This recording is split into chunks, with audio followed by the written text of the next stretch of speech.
ನಿನ್ನ ಜೊತೆ ನನ್ನ ಕತೆ ಸೀರಿಯಲ್ನಲ್ಲಿ ಇವತ್ತು ಅಜಿತ್, ಭೂಮಿ ಮತ್ತು ಸತ್ಯಣ್ಣ 3 ಜನ ಮಾತಾಡ್ತಿರ್ತಾರೆ. ಸತ್ಯಣ್ಣನಿಗೆ ಸಾಕ್ಷಿ ಕ್ಯಾಮ್ರಾ ಪೆನ್ನನ್ನು ಕೊಟ್ಟಿರ್ತಾಳೆ. ಅದನ್ನು ಸತ್ಯಣ್ಣ ಇಟ್ಕೊಂಡಿರ್ತಾನೆ.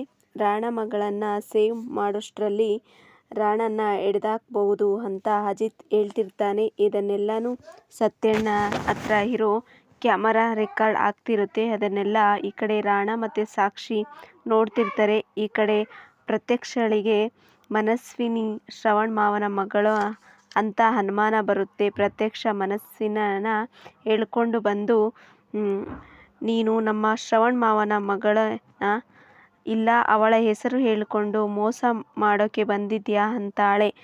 ಆಗ ಅಶ್ವಿನಿ ಗಾಬರಿ ಆಗ್ತಾಳೆ. ಈ ಕಡೆ ಅಜಿತ್ ಅವರ ಅಪ್ಪನಿಗೆ ಆದಷ್ಟು ಬೇಗ ರಾಣ ಹತ್ತಿರ ತಗೊಂಡಿರೋ ದುಡ್ಡನ್ನ ವಾಪಸ್ ಕೊಟ್ಬಿಡೋಣ ಅಪ್ಪ ಅಂತ ಹೇಳಿದಾಗ ಅವರಪ್ಪ, ಅವರಿಂದ ನನಗೆ ಯಾವ ತೊಂದರೆನೂ ಇಲ್ಲ, ನಾನೇ ಕೊಡಬೇಕು ಅಂತ ಹೊರಟೋಗ್ತಾರೆ.